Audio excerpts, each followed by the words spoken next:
नमस्कार, मैं शिवा बात्री और आप देख रहे हैं डीवी न्यूज। वैसे तो सभी जानते हैं कि 22 जनवरी 2024 को रामलला की प्राण प्रतिष्ठा का भव्य समारोह होने जा रहा है। लेकिन क्या आप जानते हैं कि इस भव्य समारोह में कई सारी ऐसी चीजें, ऐसी क्रियाएं होने वाली हैं जिसके लिए लोग काफी ज्यादा उत्साहित हैं। कहीं राम मंदिर की 3-3 मूर्तियां बन रही हैं, तो कहीं राम जी के लिए एक से बढ़कर एक आभूषण तैयार किए जा रहे हैं। हो सकता है कि रामलला की प्राण प्रतिष्ठा के दौरान, भव्य तैयारियों के दौरान वहां पर एक अलग ही अद्भुत सा नजारा देखने को मिले। अब बात करते हैं कि अयोध्या में राम मंदिर के भव्य आयोजन की क्या क्या तैयारियां हैं। क्या वहां पर सारी तैयारियां अच्छे से हुई हैं, या फिर वहां पर सिक्योरिटी की क्या स्पेस है, या फिर वहां पर किस तरीके से लोगों का आवागमन होगा। अब यहाँ पर ये सारे सवाल खड़े हो रहे हैं, क्योंकि अयोध्या में राम मंदिर की जो भव्य प्राण प्रतिष्ठा है, इसमें करोड़ों लोगों के आने की पूरी उम्मीद जताई जा रही है। तो लोगों के आवागमन से यहाँ पर सिक्योरिटी को लेकर भी कई सवाल खड़े हो रहे हैं। चलिए तो अब हम नजर डालते हैं इसके कुछ सवालों पर, जहां पर ये सवाल के घेरे में आता हुआ नजर आ रहा है कि अयोध्या में प्राण प्रतिष्ठा के दौरान सारी चीजें सुव्यवस्थित ढंग से रहने वाली हैं। अयोध्या में बन रहे भव्य राम मंदिर में भगवान रामलला की प्राण प्रतिष्ठा की तैयारियां की जा रही हैं। वहीं 22 जनवरी को प्रधानमंत्री नरेंद्र मोदी के हाथों पूरे विधि विधान से प्राण प्रतिष्ठा होगी। ऐसे में कार्यक्रम से लेकर रामलला की मूर्ति, मंदिर निर्माण और सुरक्षा समेत कई तरह के सवाल श्रद्धालुओं के जहन में आ रहे हैं। आइए जानते हैं और तमाम बातों को लेकर आपको भी पूरी जानकारी देते हैं कि आखिर यहाँ पर क्या सवाल खड़े हो रहे हैं और किन सवालों पर श्रद्धालुओं को चिंता का विषय बनाना पड़ रहा है। पहला सवाल ये है कि मंदिर में श्री राम मूर्ति की प्राण प्रतिष्ठा कैसे होगी। चलिए तो ये बताते हैं आपको। अभी रामलला की 3 मूर्तियां बन रही हैं। प्रतिमा का चयन होने के बाद जनवरी के दूसरे सप्ताह में अभिषेक के लिए सरयू ले जाया जाएगा। अभिषेक के बाद जुलूस के जरिए अयोध्या के मंदिरों में ले जाया जाएगा और यहां से प्रतिमा राम मंदिर के दूसरे द्वार से गर्भगृह में लाई जाएगी। वहीं प्राण प्रतिष्ठा तक भगवान की आंखों पर पट्टी बंधी रहेगी और जिसके बाद मंत्रोच्चार के बीच पट्टी हटाई जाएगी और मूर्ति को दुनिया के सामने लाने का मुख्य अनुष्ठान 22 जनवरी को किया जाएगा। वहीं अब दूसरा सवाल यह है कि यदि अयोध्या में पहले से ही श्री रामलला की शिशु अवस्था की मूर्ति है, तो नई मूर्ति क्यों बनाई जा रही है। तो अब बताते हैं, अयोध्या में पहले से ही रामलला की शिशु अवस्था की मूर्ति है, बावजूद इसकी नई मूर्ति बन रही है, क्योंकि मान्यता है कि श्री रामलला अयोध्या में प्रकट हुए थे। तब से इस स्थान पर रामलला की दैनिक पूजा बिना किसी रुकावट के हो रही है। अब जो भक्त दर्शन के लिए आएंगे वो 25 से 30 फीट की दूरी से दर्शन कर पाएंगे। ऐसे में बड़ी प्रतिमा की जरूरत पड़ी है। प्राचीन मूर्ति की गर्भगृह में ही रखे जाने की बात कही गई है और नई मूर्ति अचल होगी और हमेशा गर्भगृह में ही रहेगी। वहीं दूसरी उत्सव मूर्ति होगी जो शोभा यात्रा में निकाली जा सकती है। अब तीसरा सवाल है कि क्या ये तीनों मूर्तियां अलग अलग धातुओं या फिर पत्थरों से बन रही है। अयोध्या में बन रही 3 मूर्तियां अलग अलग पत्थर या फिर धातु से बन रही है। दरअसल मूर्तियों के लिए एक मानदंड के पत्थर का उपयोग किया जाएगा और उसमें कुछ रासायनिक गुण होने चाहिए। इसके लिए दक्षिण भारत, जयपुर, कर्नाटक से पत्थर लाए गए हैं और उन्हें अलग अलग मूर्तिकारों को दिया गया है। इन मूर्तियों का निर्माण गोपनीय तरीके से हो रहा है और इसमें किसी धातु का इस्तेमाल नहीं हो, ताकि ये मंदिर हजारों साल तक चल सके। इसीलिए पूरे मंदिर का निर्माण खास पत्थरों से किया गया है। वहीं अब सवाल ये आता है कि मंदिर कितना बड़ा होगा। हालांकि ये तो सबको देखकर और बातों से ही समझ आ रहा है कि मंदिर भव्य बनने जा रहा है। राम मंदिर का कुल क्षेत्रफल 2.7 एकड़ और मंदिर का निर्माण 57,000 वर्ग फीट में हो रहा है। वहीं शिखर समेत मंदिर की ऊंचाई 161 फीट होगी और इस मंदिर की 3 मंजिलें हैं और प्रत्येक मंजिल की ऊंचाई 20 फीट पर है। यानी कि ये मंदिर बेहद ही ज्यादा भव्य बनने जा रहा है, मानो जैसे कि स्वयं राम मंदिर में हम अयोध्या में पहुंचकर स्वयं राम जी का दर्शन कर पा रहे हैं।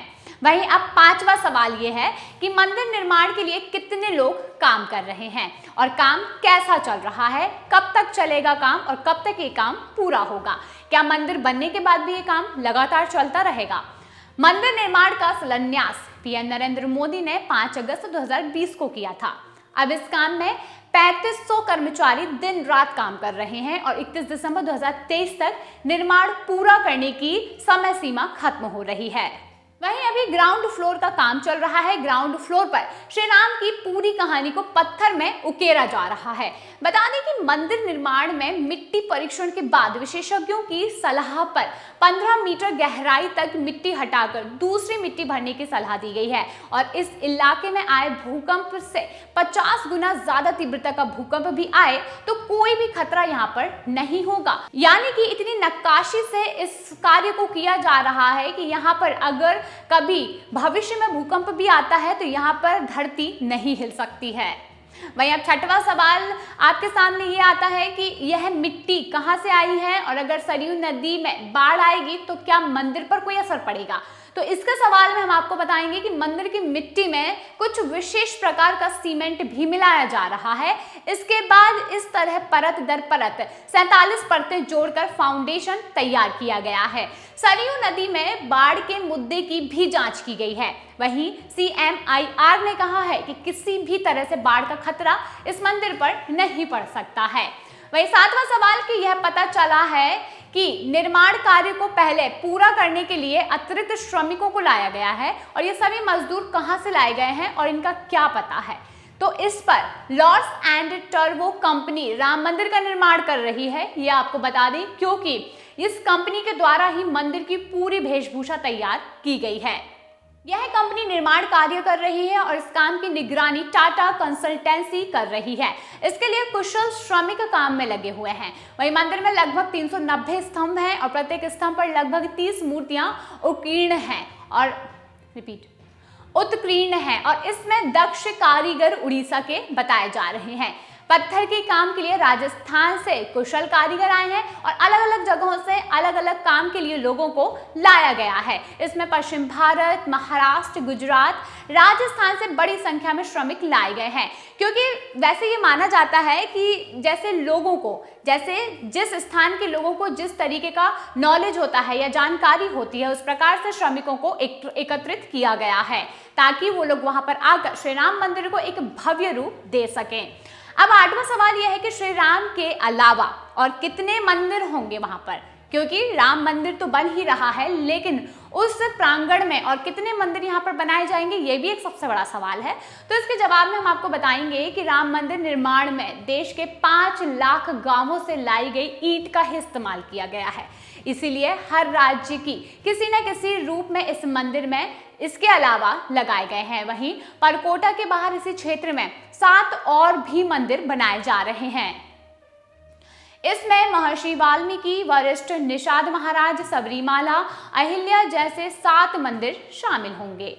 अब 9वां सवाल यह है कि इन सब में श्री राम जन्मभूमि तीर्थ क्षेत्र ट्रस्ट की क्या भूमिका होगी। मंदिर निर्माण के बाद राम जन्मभूमि तीर्थ क्षेत्र ट्रस्ट ही पूरा प्रशासनिक काम करेगा। निर्माण के बाद के सभी प्रशासनिक कार्य भी ट्रस्ट को ही करने होंगे और भीड़ नियंत्रण, भक्तों की सुविधाएं, धन प्रबंधन, ये सभी मामले ट्रस्ट को ही करने होंगे और इस पूरी प्रक्रिया में सरकार की ओर से कोई भी हस्तक्षेप नहीं करेगा। भारत के लोगों के जरिए अब तक 3,500 करोड़ का दान आ चुका है। बता दें ये सारा दान ट्रस्ट के खाते में ही जमा होता है और उन्हें इसका हिसाब भी देना होगा। अब यहाँ पर आखिरी सवाल और सबसे महत्वपूर्ण सवाल जो हर किसी के जहन में है, सुरक्षा के लिहाज से क्या व्यवस्था होगी, क्योंकि यहाँ पर लाखों लोग आने वाले हैं और इस भीड़ में सुरक्षा के इंतजाम कितने ज्यादा जरूरी हैं ये आप भी समझ सकते हैं। तो बता दें कि राम मंदिर की सुरक्षा 2 चरणों में होगी। पहले चरण में मंदिर क्षेत्र में सुरक्षा, यह पूरी जिम्मेदारी ट्रस्ट की होगी और इस सुरक्षा की व्यवस्था ट्रस्ट खुद करेगा, लेकिन पूरी सुरक्षा उत्तर प्रदेश सरकार देखने जा रही है। जिस तरह VIP लोग की सुरक्षा के लिए SPG कमांडो होते हैं, ऐसे में पुलिस बल के कुछ लोगों को मंदिर की सुरक्षा में भी लगाया जाएगा, क्योंकि ऐसा माना जा रहा है कि भव्य राम मंदिर की प्राण प्रतिष्ठा के दौरान या तो बम स्क्वाड की भी जरूरत पड़ सकती है, क्योंकि यहाँ पर लोगों के द्वारा ये एक बहुत ही ज्यादा आश्चर्यजनक और चिंताजनक सवाल है कि यहाँ पर इतने लोगों की भीड़ है और राम मंदिर की भव्य प्राण प्रतिष्ठा है, तो ऐसा ना हो कि यहाँ पर कुछ ऐसी अनहोनी हो जिससे सुरक्षा में चूक हो। तो जिसको लेकर ऐसे कई और भी सवाल हैं जिस पर जनता का मानना है कि इतना बड़ा जो भव्य कार्यक्रम होने जा रहा है, तो इसमें सारे सवालों का आना जाहिर सी बात है। वहीं अब आपको बता देते हैं कि 22 जनवरी 2024 को बड़े ही भव्य तरीके से, बड़े ही सुचारू रूप से राम जी यहाँ पर यानी कि अयोध्या में विराजमान होने जा रहे हैं, जिसकी तैयारियां लगातार चल रही हैं और जिसकी लगातार अपडेट हम यानी कि डीवी न्यूज़ की ओर से आपको दे दी जाएगी। अगर आप इसकी और भी ज़्यादा जानकारी जानना चाहते हैं तो आप डीवी न्यूज़ के साथ लगातार जुड़े रहिए। नमस्कार।